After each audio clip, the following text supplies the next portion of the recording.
اوكي، شو بتعرفي عن الجزائر؟ والله بصراحة ما اعرفش عنهم حاجة.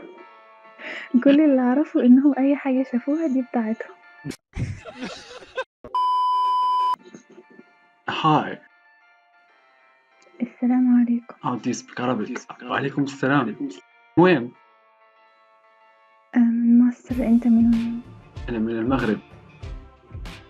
مصر اهلا ام بيك. الدنيا تسلم يا رب. والمغرب ابوها.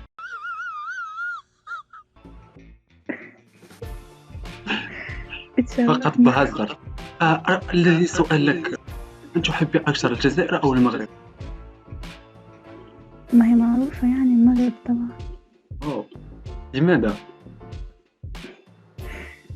بص، هو بعيدا عن ان المغرب يعني بلد حلوة جدا جدا. ناسها حلوين وطيبين جدا، ويعني تعاملهم حلو جدا. انا نعم. عندي صحاب مغاربة والله. والجزائر ما خطبوها. و- مش عارفة اقول لك ايه، بس الجزائر كويسين كويسين، كاين فيهم والله بعضهم كل انهم واحد، بص كل واحد نظرته مختلفة يعني بالنسبة ما اعرفش انا اقول لك ايه، بس يعني الجزائريين دول بحسهم عندهم شوية حقد كده اتجاه العرب كله يعني. خصوصا المغرب. تقريبا. نعم المغرب. اوه ماي جاد.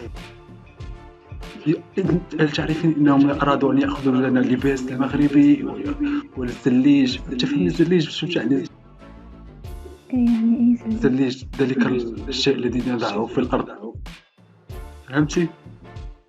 زي الرخام يعني ولا زي ايه؟ الرخام. نعم. اه. ارادوا ان ياخذوا. لم يفتحوا لنا الحدود لكي نذهب عندهم في مباراة في الجزائر. ما هو كله ده يعني انا شايفاه انه مجرد حقد يعني. ما بعرف لماذا يفعلون هكذا.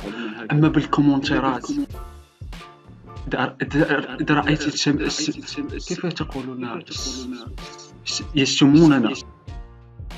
بيشتموا يعني. وكانوا في واحد الملعب، ملعب كانوا كلهم يقولون المغاربة كلاب، المغاربة كلاب. والله بجد ده. ما بتعرفي هذا الشيء؟ اوكي، شو بتعرفي عن الجزائر؟ والله بصراحة ما اعرفش عنهم حاجة. كل اللي اعرفه انهم اي حاجة شافوها دي بتاعتهم. نعم. هذا خلاصة القول عن الجزائر. الجزائر في هذه الكلمة. اوكي، شو هي بتعملي في يعني حياتك؟ ساعات. ولكن ايه. هناك في الجزائر هناك بعض الاشخاص اللي جيدون، مو بالكل، اكيد طبعا. بس ولكن الاغلبية. اكثرتهم غيرتهم اه. السياسة وغيرتهم ما بعرف احكي، غيرهم شيء. يلا ربنا يصلح لهم الحال. ما اسمك؟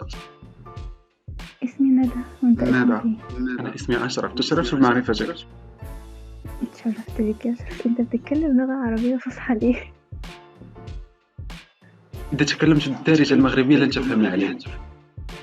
طب قولي اي كلمة كده بالمغربي طيب.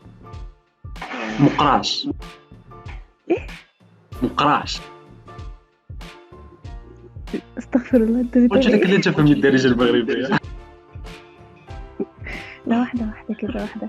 اديني كلمة مقراش تانية يا جدع. بتعني ذلك الشيء الذي نضع فيه الماء ونسخنه. زي ابريق يعني. البطريق. نعم. مش إبريق. بطريق. إبريق. ايوه. تشرفت بمعرفتك. وانا كمان اتشرفت بحضرتك. والله.